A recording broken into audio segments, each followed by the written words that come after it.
Todd Rotman had three problems in life. Well, unlikely, technically. First, most of his left arm kept falling off every time the steamer hissed. Second, the corporate recipe book at Been There Done That Cafe forbade non-traditional animal products, a phrase management believed covered anything that used to steer a locomotive with its cerebrum. Third, he was a zombie with an inconveniently punctual craving for brains that struck every afternoon at 3:07, exactly when the gluten-free scone rush peaked. 3 months earlier, Todd had been a perfectly presentable freelance accountant who listened to smooth jazz and claimed kale tasted fun. Then, a freak accident involving an artisanal kombucha truck, a unicycling mime, and a misfired grappling hook left him dead for 6 minutes and undead forever. He awoke with grayish skin, a few bite marks nobody could trace, and a sudden urge to find the nearest cerebellum and say, "Would you like that with foam?" Management, desperate for inclusivity points during Zombie Awareness Month, chose not to fire him.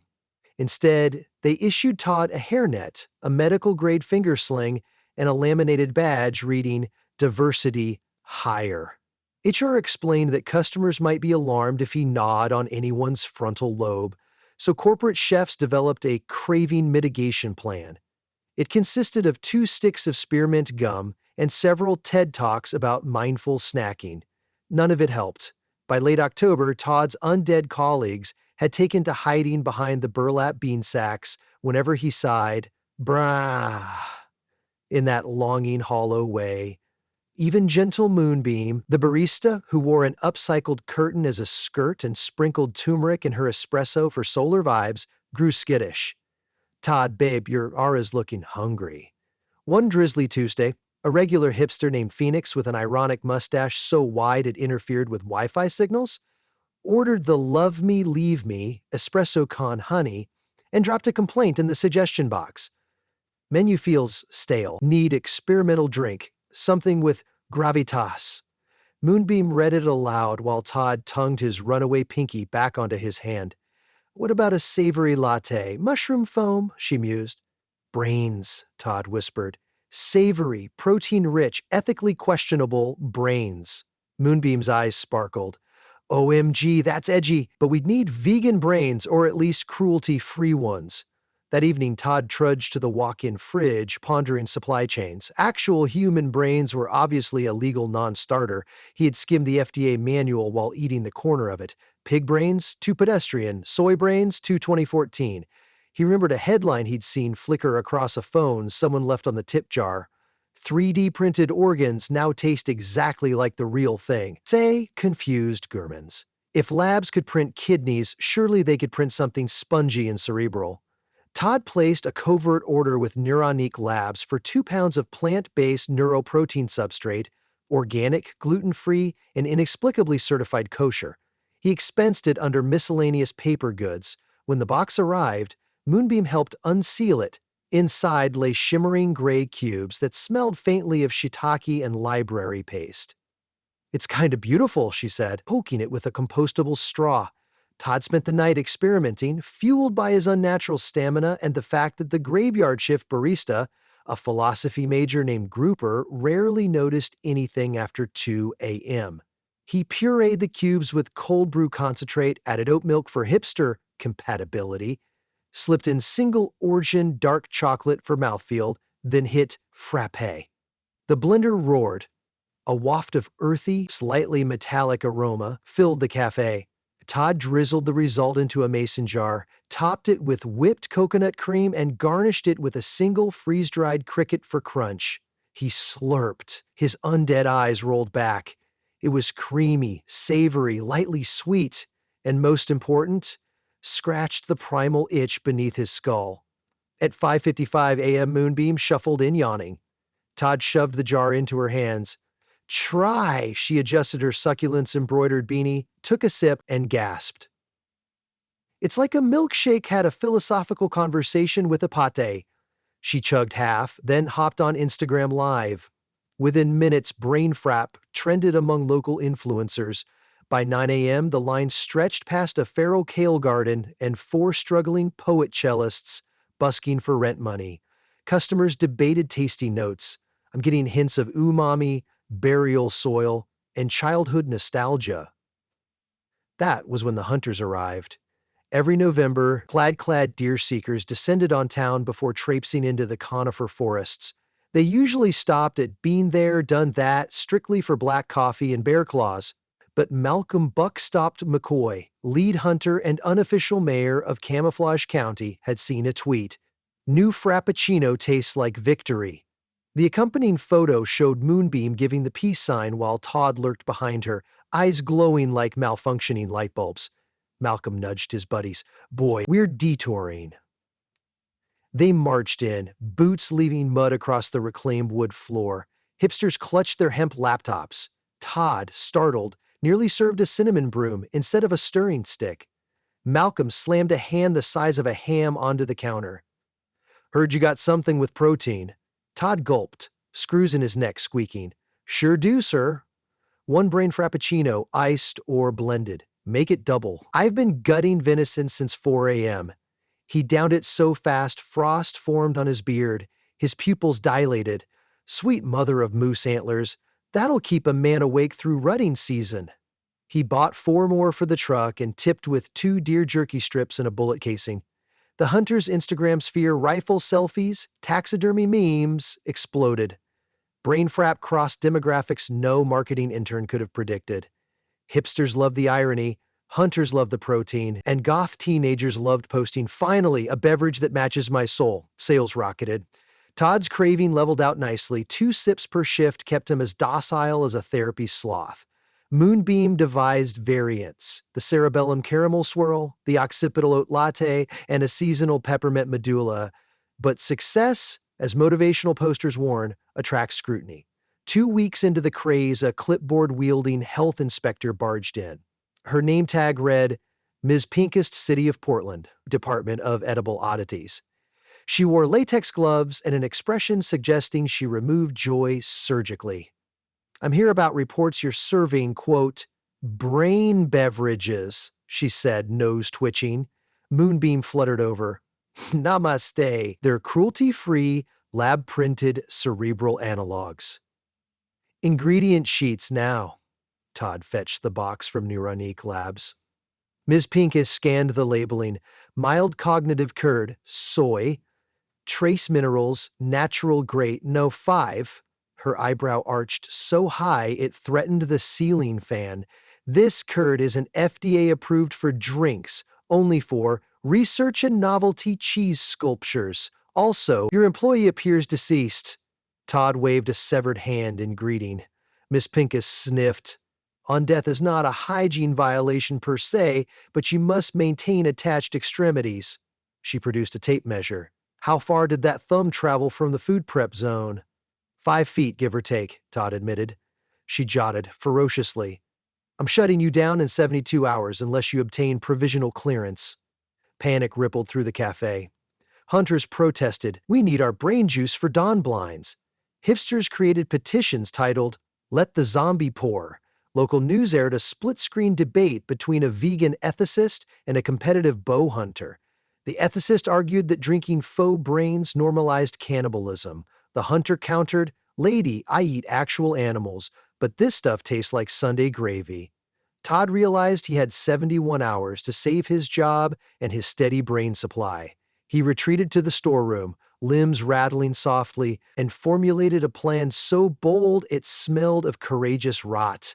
He would host a public tasting before the inspector, the mayor, and a handful of micro-influencers, showcase sanitary protocols, and demonstrate community support. Moonbeam dubbed it the Brains Across America Pop-Up, Portland Chapter, Day of Reckoning. Been There, Done That closed early. They scrubbed counters, stapled Todd's arm on extra tight, and strung fairy lights around the espresso machine for whimsical ambience. Ms. Pincus arrived wielding a clipboard the size of Nebraska.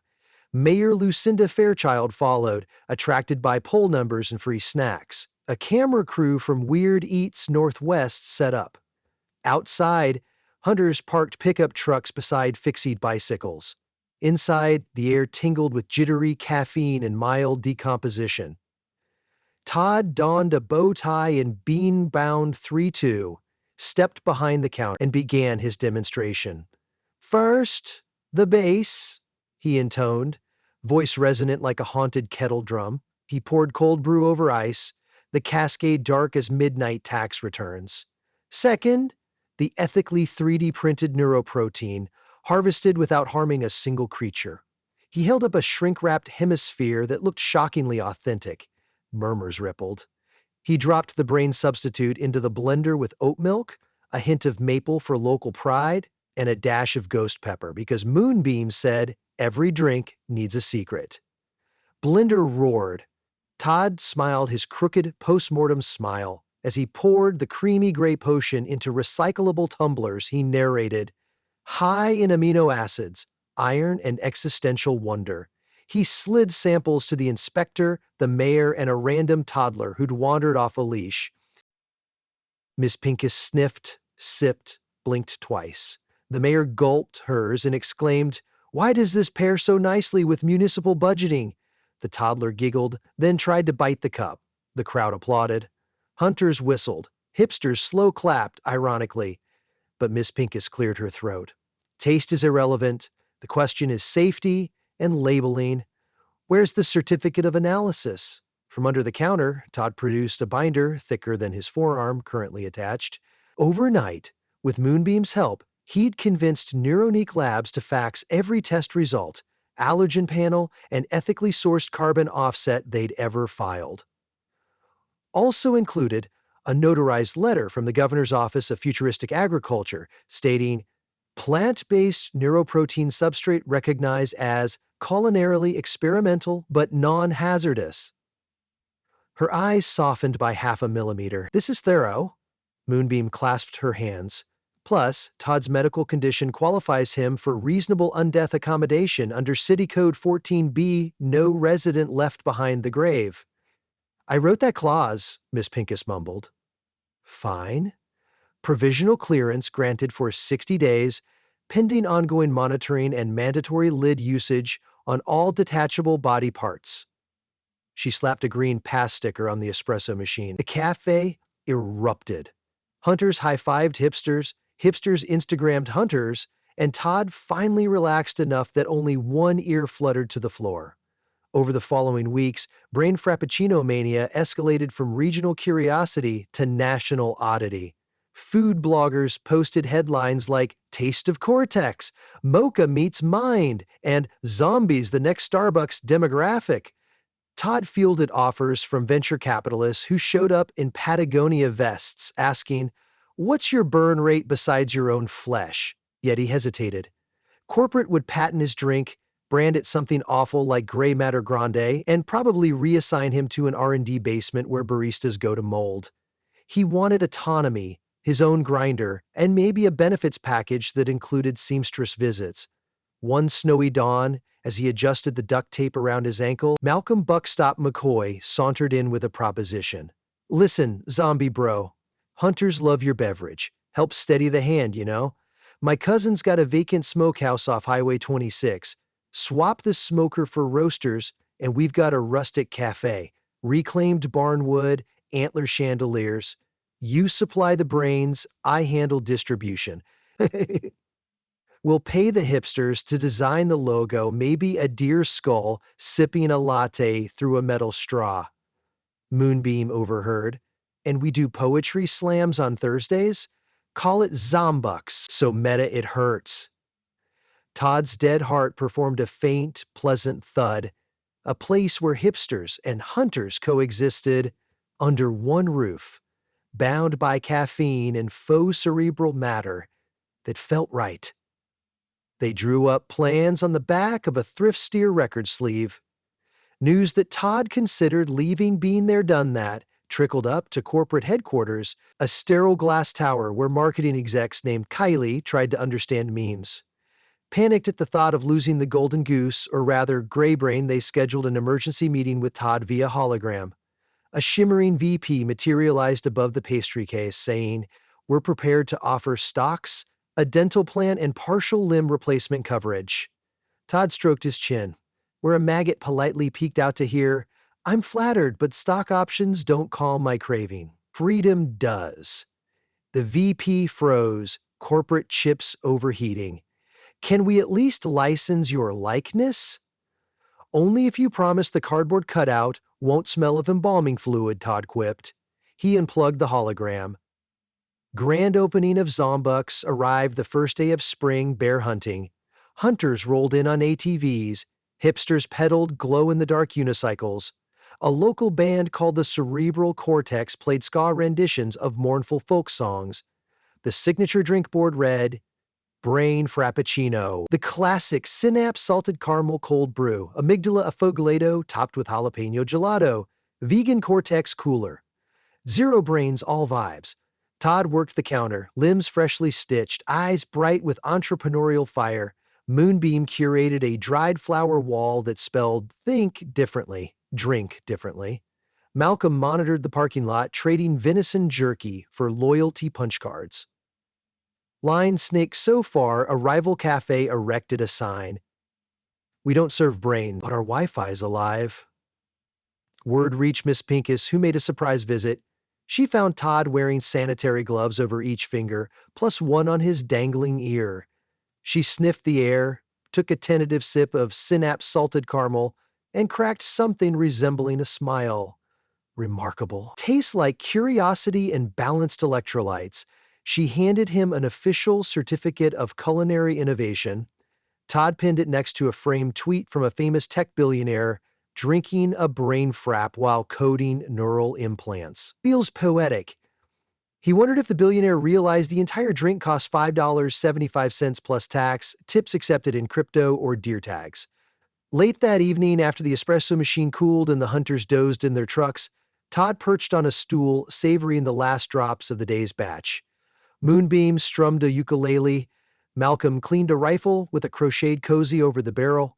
Outside, hipsters roasted ethically foraged marshmallows beside hunters grilling elk sausages. Someone began a philosophical debate about whether consciousness flavored the brain substitute or the other way around. Todd gazed upon his unlikely community, played shirts shoulder to shoulder with ironic cardigans, antlers clinking against nose rings, and felt an emotion zombie researchers once called contentment. He'd started out a diversity hire waiting to be fired or impaled.